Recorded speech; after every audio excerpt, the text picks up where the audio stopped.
Hey there, and welcome to the Good Food CFO podcast. I'm your host, Sarah Delavan, and as always, I'm joined by our producer, Chelsea Steer. Hey, Sarah. I'm really excited. We are going to start things off a little differently today. Okay. A few weeks ago, we shared information about our Baba Yacht membership, which is a way that our listeners can directly support the podcast and our mission. And as a thank you to our members for their support, we offer a number of benefits, but one of them that we're going to talk about today is having their brand featured right here on the podcast. So in this episode, we want to highlight our Baba Yacht member, Kelly Abbott, and her brand, Unleashed Coffee Company. There is grave inequity for farmers within the coffee industry, with a vast number of them living in poverty. With so many middlemen in the traditional supply chain, the farmers who work the hardest don't reap their fair share of the profits. At Unleashed Coffee, they believe in fostering connections between coffee lovers and the hardworking farmers behind each bean. You can join the journey through their coffee subscription program and gain access to their exclusive online community, connecting you to fellow enthusiasts and the producers of your morning brew. Join Unleashed Coffee as they bridge the gap between farmers and consumers. If you believe in transparency and ethical sourcing practices, look no further than Unleashed Coffee. To help their customers extract every nuance of flavor from their beans, Unleashed Coffee is launching an on-demand series of coffee brewing courses early this summer where customers can participate from the comfort of their own homes. They also offer comprehensive wholesale solutions for your mobile carts, kiosks, cafes, farm stands, hospitality, and food service venues, as well as sales incentives for your retail shelves and extended payment terms. From discounted equipment sourcing to basic coffee education and training, Unleashed Coffee has you covered. If you'd like to learn more about Unleashed Coffee, you can visit their website at unleashedcoffee.com. We'll include that link in our show notes.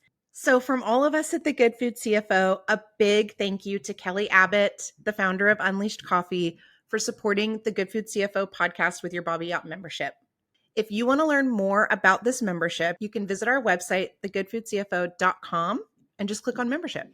Thank you, Kelly. So amazing. I love what Kelly is doing at Unleashed Coffee, and we've communicated with her within the community and in our office hours, and she's got direct relationships with the farmers, and it's just amazing the quality of the coffee and what she's doing for the coffee community in any way that she can. So yes, big thank you again.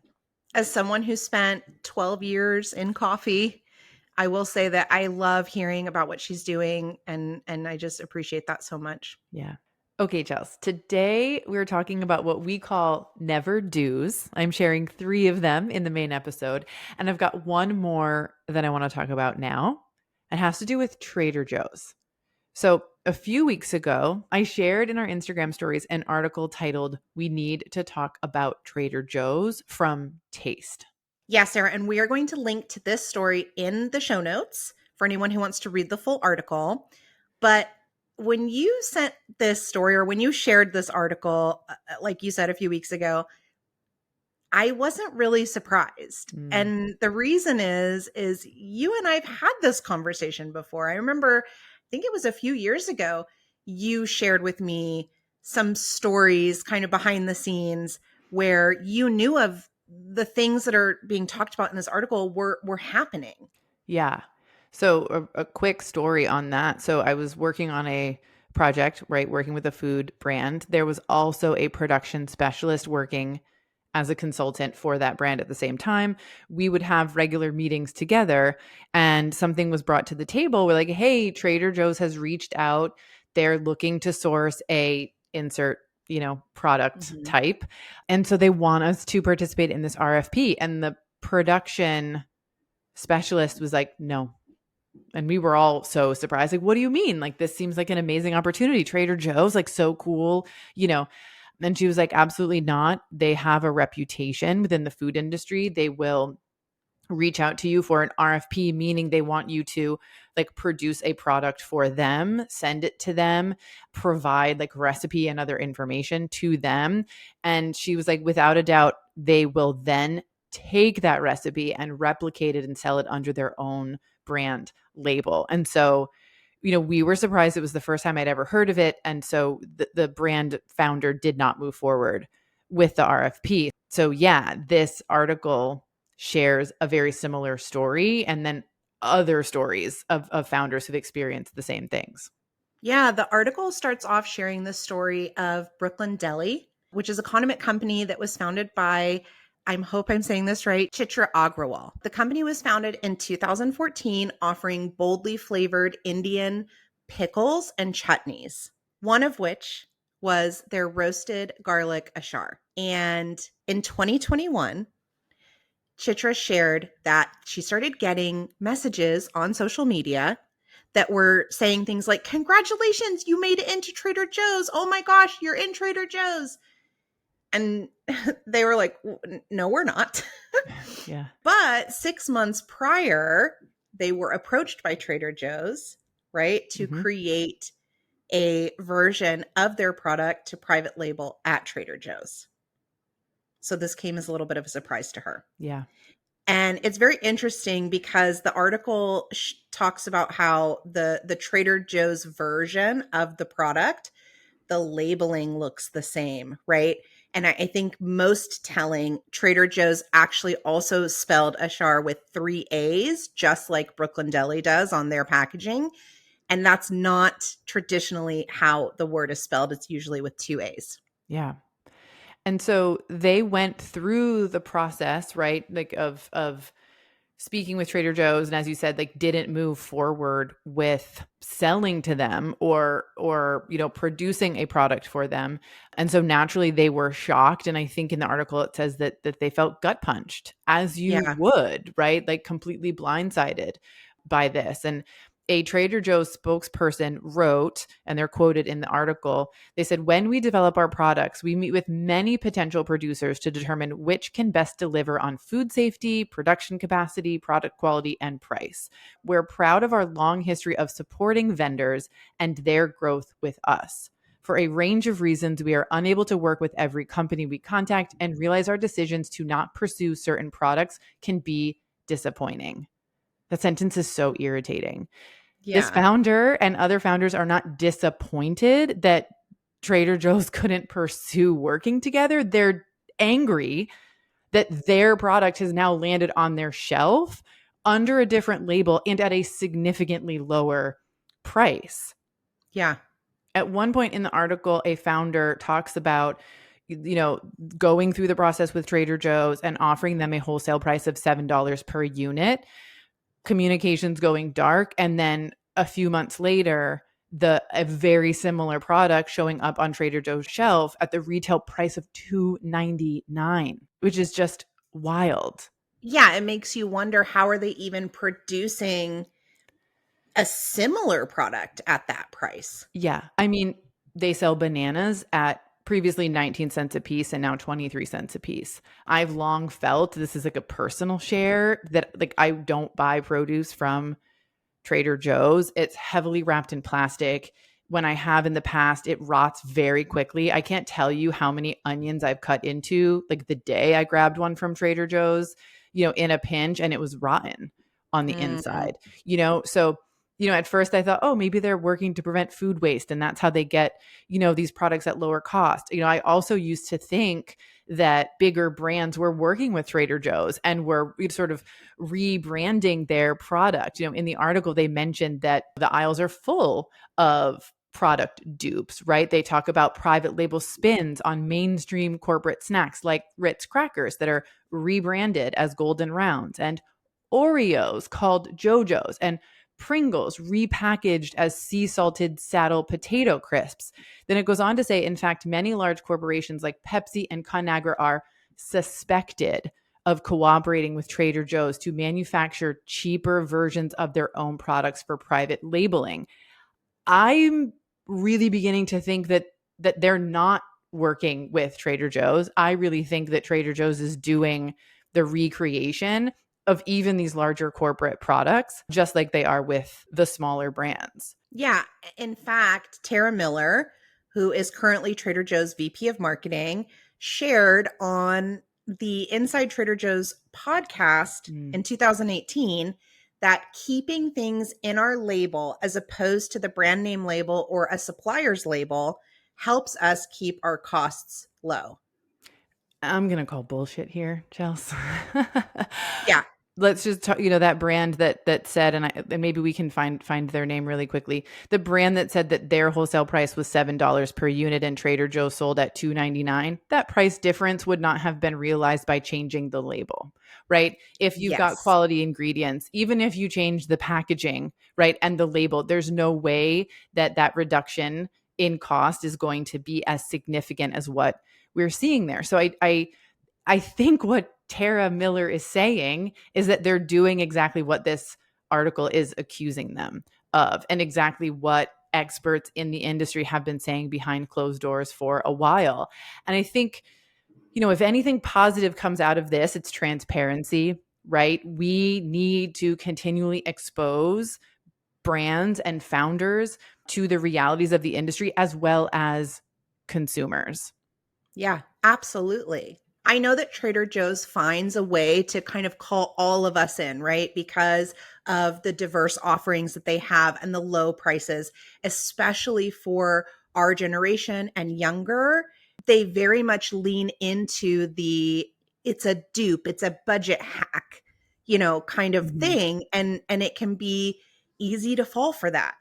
I think what Trader Joe's is doing right is they're creating diversity on their shelves. They're bringing what they're referring to in this article as more ethnic flavors to the grocery store, which other big retailers like Kroger, like Walmart, right? Like Albertsons are not doing, right? They're really sticking to these sort of corporate brands. We don't see a lot of smaller brands and a lot of diversity throughout the aisles in those stores. The Mhm. problem is they're doing it on the backs of small businesses and founders. They're ripping them off and they're perpetuating this problem of artificially low priced products.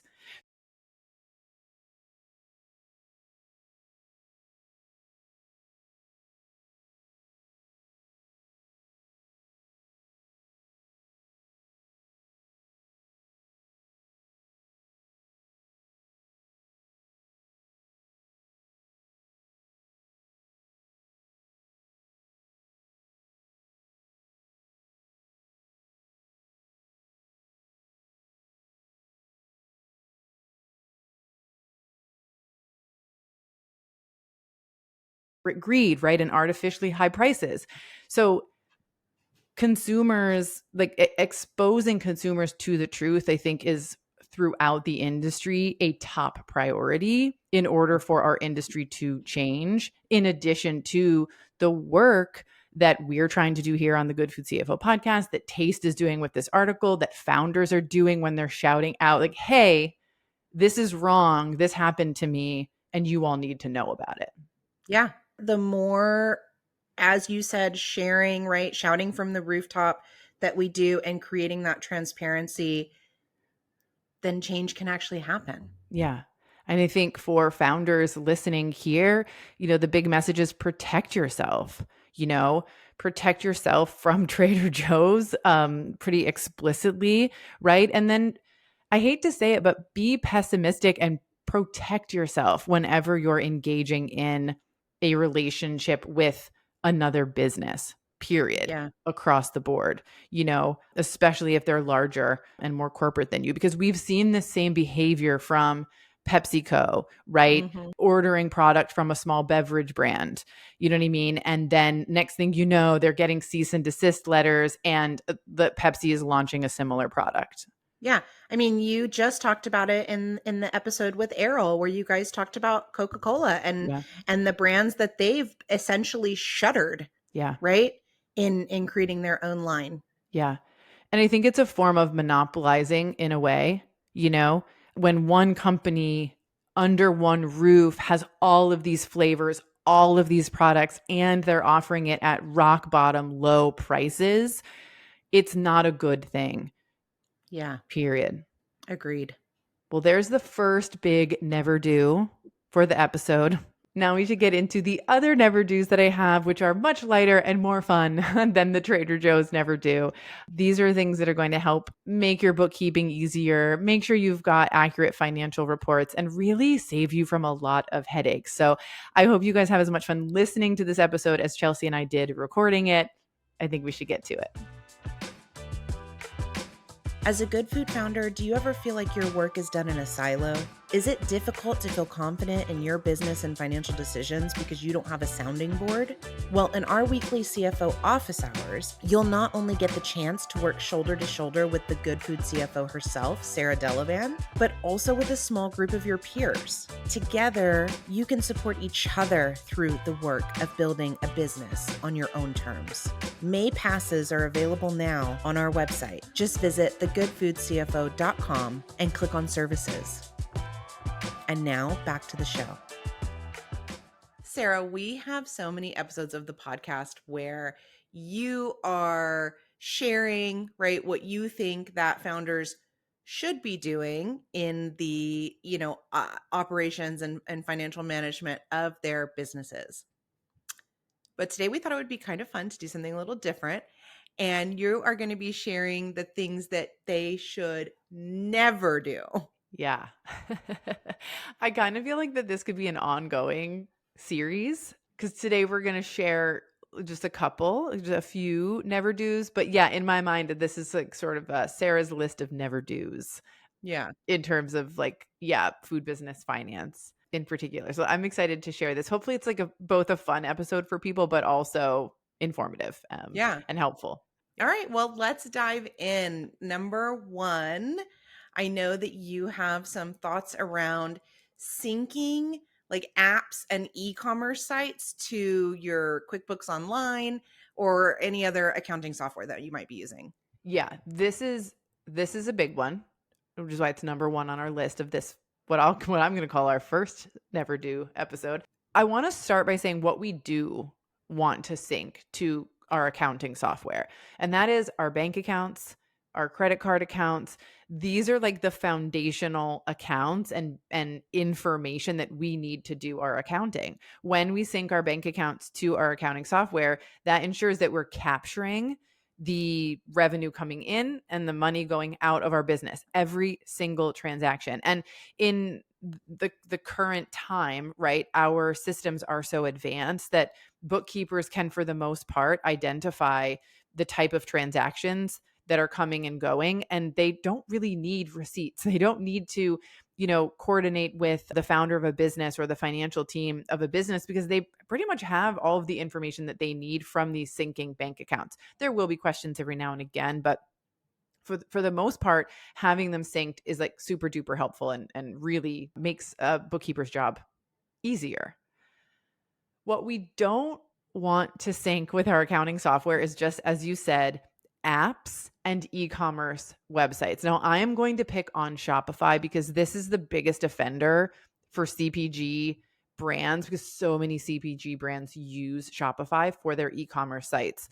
What we have seen happen on countless numbers of times for brands is that when they are syncing their Shopify sites to, and I'm just going to say QuickBooks, what happens is that every sale from Shopify links over into the QuickBooks account, but also when Shopify makes a deposit into your bank account, that is syncing into your QuickBooks account. Now I want to dive into why is that a problem, right? Well, first of all, it's a problem because you're double counting revenue. The other reason it's a problem is because those revenue numbers are not going to match, right? So let's just say, I'm going to say Storied Goods, one of our favorites around here. She's been on the show, Martha. Let's say Storied Goods sells a tin of sugar cubes for $14 today, right? That sale is going to sync with QuickBooks. That deposit for that sale is not going to come in today. It's going to come in, tomorrow or the day after.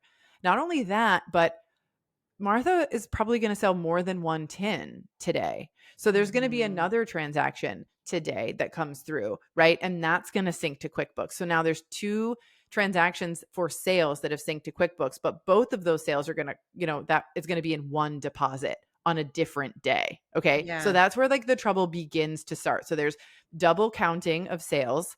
There's also this inability to link a Shopify deposit to the Shopify product sales that have synced. Okay. Cause they're not going to match up evenly in terms of like the number of transactions, but also the dollar amounts are not going to match. Oh, yeah, and this feels like it's gonna take a lot of work to kind of untangle, right? It has taken a lot of work to untangle, Yeah. Chelsea, which is why it is on my list of never do's.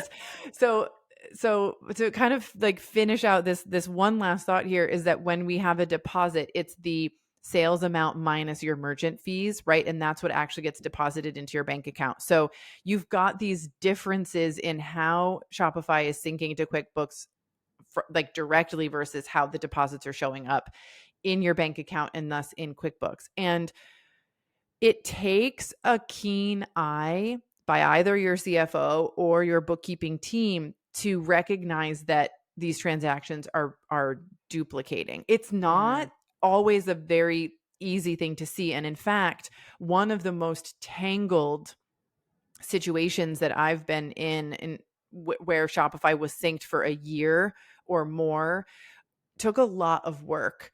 A, to identify that the sales were being duplicated. You know, you can look at your P&L in many cases and say, hey, our Shopify sales are reporting as X, but when I run a report in Shopify itself, it's a lot lower number. But it's not going to be 50%. Like that's the tricky Yeah. thing, right? And so then you have to say, okay, let me investigate this. Are our sales being duplicated? How is the duplication happening? Which transactions need to be removed? And which ones need to stay? And generally what we do is we immediately turn off the sync and make sure that it's not happening any further, and then from that point back we can start the cleanup process. And Mhm. then going forward, it's actually quite easy at the end of the month to run a Shopify report and reconcile that report with the deposits that have come in like from Shopify into your bank account. And I think what's hard for people to wrap their head around is that it's easier to do that manual process once a month than it is to have these systems synced. And I Yeah. think, I'm sure Shopify thought that they were being helpful in syncing with QuickBooks. And I think that founders think that it makes sense. Hey, we'll sync it. We'll make our bookkeeper's job easy. We'll get the best data possible. But it doesn't, the systems don't work really well together. And it just ends up, like you said, creating oftentimes a lot of work and misinformation, right? And so as a founder, you may think that you've got, a lot more revenue coming into your business and a lot more profitability or gross profit in your business than you actually do. And that can have some negative effects. And also, what a bummer Yeah. to have to, like, be feeling, "Oh my gosh, look at all this lit no oh, Yeah. no, I gotta go pull all that out." Like, that's just not fun. Yeah. So I think you'll hear me say this a couple of times throughout this episode, but I recommend talking to your financial team, whatever that looks like for your business, but especially include your bookkeepers and say, hey, these are the selling sites that I'm using. These are the apps that I'm using. Do you, bookkeeper, want them connected to QuickBooks? Do Mhm. you, CFO, recommend that these be linked to QuickBooks or not? Your team will have strong opinions. I have learned that we have strong opinions from our experiences on certain apps being okay to link and others not being linked. And something that I think does make sense to link, for example, is your Shopify account with your Fair account or your Shopify account with your Amazon account, right? That means that you can streamline workflows when product is ordered. You can also streamline your reporting so you don't have to go to 3 different sites to pull sales reports.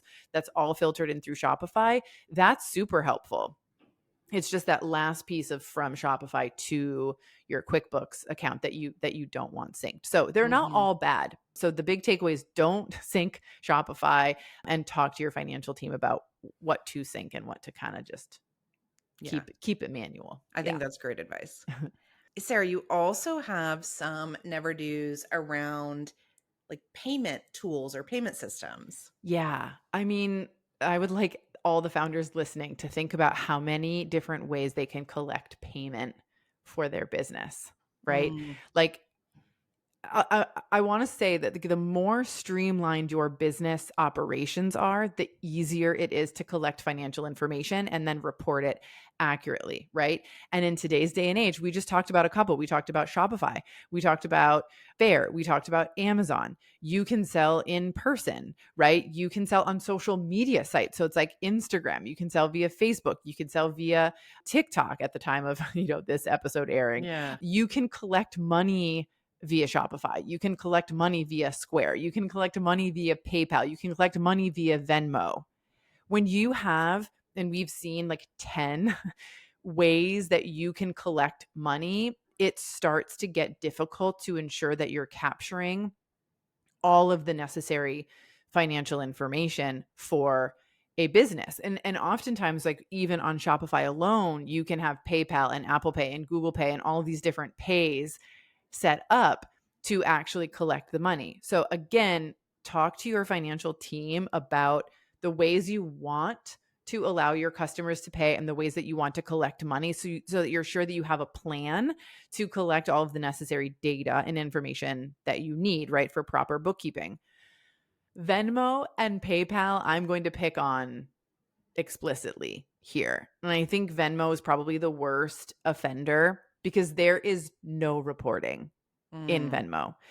Even if you're using, from what we've seen, the business like settings, we cannot see who the Venmo payment came from. We can't see who a Venmo payment went to inside the bank account information.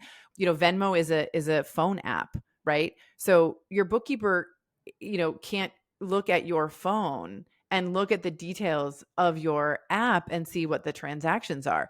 There are no reports on a central website that you can go to, at least at the time that we're recording this episode, where we can download something that has transaction information that is necessary for proper bookkeeping. So what happens when Venmo is used is you are going to get an email from your bookkeeper that says, "Hey, what was this $200 Venmo purchase for? Hey, what was this $50 Venmo deposit for?" Right? We want to know all of that information. So if you've got a bookkeeper who you are in good communication with, or you keep track of what all your Venmo transactions are for, and you can provide that to them like at the end of the month, then it might be fine. If it's a every now and again kind of a thing, it might be fine. But the more transactions you have on an app like that, the harder it is to just keep track of and to kind of record everything properly. PayPal is not as bad of an offender because they do have a website. We can go on and pull some reports and information, but in speaking with bookkeepers, it's kind of high on their list of payment ways that is not the easiest to look into and to reconcile. So big takeaways here is like, keep it simple. I don't think you have to have every way to pay, and then communicate with your team and make sure that they know which payment systems you're using. I'll say the second never do here is just like implement a new payment system and not tell anybody. Because Yeah. then the email will be like, "Hey, we got this shop payment. What is that for?" You know what I mean? Like, "Oh, that's for our Shopify site. It's online." So communicate, communicate, communicate. Yeah. And I have to say, just from number one and number two, what I'm, hearing you say so far is good data in equals good data out, Yeah. right? Yeah. That matters. It does matter. And I would take that even one step further and say in is important, right? Yeah. And we've seen instances where, because people are using different like payment apps and stuff like that, the data actually doesn't get captured in the system, which is, yeah, it seems crazy to think about, but like it's true and it happens. And so you want to make sure that all your data is getting in as well. Yeah. Yeah. No. Seems like without that, your job as a founder is just so much harder, Yeah. like Yeah. unnecessarily. Yeah. Okay. Well, Sarah, you said you had three never do's for us Yeah. today, or three like kind of overarching never do's. So why don't you share with us your never do's around banking? Okay. I have a really fun now, not fun at the time, one that I'm going to save as like the very last thing that I share. But my first never do around banking is to blindly trust a new online only bank. I'm sure that I'm going to be called like old timey or like something, Yeah. in response to this opinion. But there are a lot of banks popping up, not only like new online banks that like some of them are subsidiaries of larger banks. Some of them are in fact like newer banks, right? And others are banking options like checking account options that are being offered by software companies. So think about QuickBooks or Square. That's a hint. I'm going to be talking about Square in a little bit more detail in a second. They're also offering banking. And what I have found in my experiences with some of these new banks is they're not all FDIC insured. So like you want to make Mm. sure that your money is in an insured bank and that you understand how insured it is, like what that cap is, right? So that if you hit that cap, to open another account so that all of your money is protected. I think we learned that, in the not too distant past with some things that went on with banking. Also, I want to recommend that you read reviews, especially around customer service and availability of your money. We've had founders work with relatively new banks and their money gets lost. It gets lost for a long time. We've had, the deposits with your phone, like a paper check, deposit, and like they hold on to it for days or even weeks. And then when you try to reach out to customer service, the customer service isn't great. I've got a client now that's working with a bank and the service itself is good, right? The speed of transfer, the online access, like things of that nature, they're great, but there's literally no customer service. And so whenever we have an issue or we need something, the person in charge of that part of the process is just like, okay, I'll do my best, but I Mm. don't think anyone is going to be there to help me. And not only that, like that bank in particular, their monthly fee is $30 a month per bank account. And, there are some old school banks that are free for a number of checking accounts. I mean, I'll shout out the fact that I use American Express for my business banking.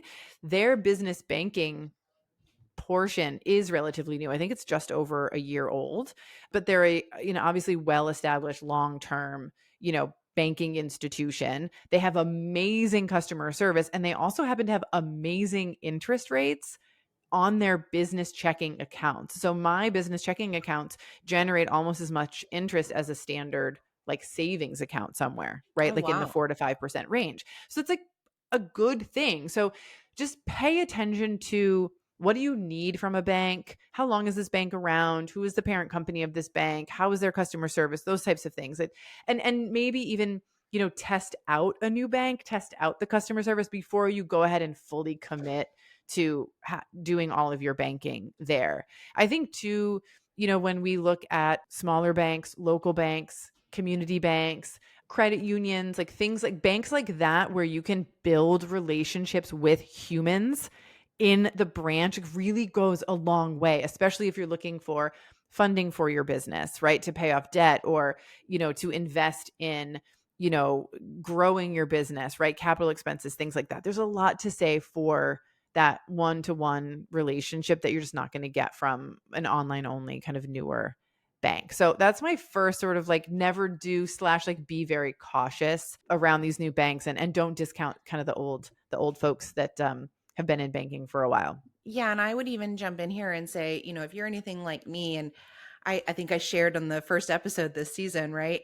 that I am someone who does experience stress around money, right? Like Mhm. I experience anxiety around taking on debt and all of those things. And I just think that, yeah, if I was dealing with a bank that had a hand in, what happens with my business, Yeah. and I wasn't able to get the information that I needed or get someone on the phone or what. Yeah, that would just be too stressful for me. Yeah, and it's And like the last thing you wanna be worrying about when you have a business to run. So you yeah, just expect your money to be where it's supposed to be and your bank to do the basic banking things, and then if right? you need help or if you need somebody to, explain or whatever, like that, they're going to be there to do that for you. And so Yeah. I feel like there's probably a lot of people like me that feel that way. And yeah, I think that's a really great, like, never do as a really great tip. Yeah. Well, now this is like the sort of, I mean, fun in a way, but not fun. If like you thought that the Shopify syncing and fixing was bad, one of the worst experiences, and I hope if the founder is listening, like we can laugh about it now. It's why it's part of this like fun episode. And they and I never in a million years would have thought that that we would have found ourselves in this place. So Square, which is a really commonly used, widely used like point of sale system and an Mhm. invoicing system, they of course have expanded into like funding, and they've also expanded into checking accounts. And so they have a Square checking account, which I am convinced that no one on the team who developed that has had any business like banking or financial experience ever. Wow. It's impossible for that to have been the case. So, what we could see in the Square checking account was transactions. So, like money coming in, and we could see transactions like money going out, like line by line. Okay, this, we spent this money with this company, whatever. You cannot sync, or you could not sync at the time. Let me rephrase that. You could sync the Square checking account to QuickBooks, but all of the transactions didn't make it in. So it's like a broken sync system. So you'd have some Yeah. transactions coming in, but not all of them. We found that out like the hard way in trying to reconcile things and being like, wait a second, like the bank account is so far off from where it's supposed to be according to Square. Like these things are not working right. So we don't know if it like stopped working at some point or if it just had kind of a standard broken sync system. But we were completely unable to utilize any of the data that was importing into QuickBooks, which was wild. So then the next best thing to do when you can't sync an account to QuickBooks, which happens every once in a while, is to export transaction history. Yeah. You can do that with like any bank account, right? You Yep. go to your bank account, you pick a date range, you select that date range, and you export the data to what's called a CSV file, typically, right? It's a type of Excel file, which then you can import into another system. In theory, we should be able to do this from Square to QuickBooks. And remember, I said that in Square, we could see every transaction, right? When you exported the data, it summarized the transactions. And not like summarize the transactions in a way where like all of payroll was lumped together or like all of our cost of goods sold were lumped together. No, no, it would lump a myriad of things together. So you would have payroll, you would have like a cost of goods sold expense, you would have a refund to a customer in there, just lumped together in one transaction. So just like really arbitrary. Yeah. So you would have like one transaction line that was maybe like $10,000. And within that, you might have had $6,000 of payroll. There might be income in there, right? You could have had, and then we saw this in one case, where you could have had like $11,000 of payroll that was run, but also lumped into that transaction that exported from the checking account was revenue, like payments that totaled, you know, $14,000. And so then you're like, your expense was like the net. It was absolutely bonkers. Yeah, as someone who has had to do basic bank reconciliation for Yeah. businesses, Yeah. what you're describing like gives me the shakes. Like it Yeah. is making me so And we, stressed out. we use YNAB. I think we've talked about, how we use YNAB for some of our clients. And so like they had synced it to QuickBooks, we synced the Square checking account to YNAB. And what we found was that in order to understand what each transaction that was coming through into our system was, we had to go into the bank account and look and see, okay, here's this total. This is what was linked together into this transaction. Then we would have to kind of modify like the amount of Yeah. work that it takes. So here's the thing, it's like it is a checking account, it functions as a checking account, but as far as being able to see how are we receiving money, how are we spending money, and having like this really clear information, financial information, it did not exist. And so I'm picking on the Square checking account here, and we were obviously dealing with historical data. I know that things can change, but like be careful. Pick things that work. test out new things before you fully commit. Talk to your financial team about, hey, I'm wanting to implement this for this reason. Can we test it? Because it'll just save yourself so much time, energy, effort, money if you avoid kind of turning things on or starting accounts and working with them without really knowing the implications to the financial team and your Yeah. business. Amazing. I think those are some great never do's. That's some great advice. And yeah, I definitely think we should do more episodes like this in the future. Yeah, I would love for our listeners, like if you've run into a situation where maybe you implemented something around your finances and you or your bookkeeping team or your, CFO and financial team identified like, oh my gosh, this is creating a problem, share it with us so that we can share it with our listeners and add it to our list of never do's. And kind of the hope here is to prevent headaches, right? And to prevent a lot of extra work for founders. So I'd love to hear some never do's that founders have. And I will certainly jot down some more for a future episode as well. Yeah, we would absolutely love to hear from you. So if you're out there and you have a story to share, like Sarah was just talking about, reach out to us. Send us your story at hello@thegoodfoodcfo.com. Looking for more content like this? Subscribe to our YouTube channel. You'll see weekly podcast episodes as well as other content related to the show. Just visit youtube.com/@thegoodfoodcfo.